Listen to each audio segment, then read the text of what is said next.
कर्णबधिरत्व जे आपण म्हणतो त्याची आपण जी लक्षणं म्हणतो किंवा त्याची कारणं म्हणतो ते काय असू शकतं? 50% कारण हे जेनेटिक्समुळे जीन्समुळे असलेलं आहे.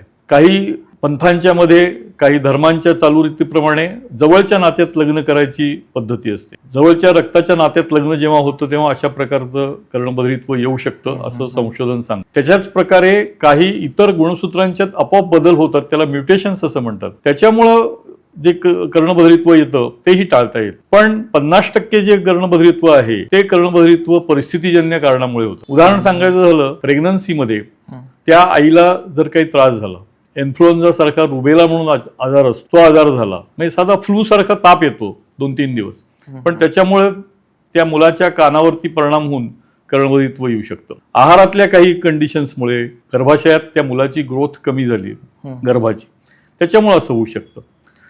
आणि कर्णबधिरत्व त्याच्या खेरीज या मुलाच्या जन्मानंतर त्याला कावीळ होणं, त्याला मेंदूज्वर होणं, त्याला व्हायरल इन्फेक्शन होणं, त्याला हगवणीसारख्या विकार होणं आणि त्याच्यासाठी काही औषधं देणं, हे सगळं जर पहिल्या वर्षात घडलं तर अशा काही मुलांना जन्मजात कर्णबधिरत्व येऊ शकतं.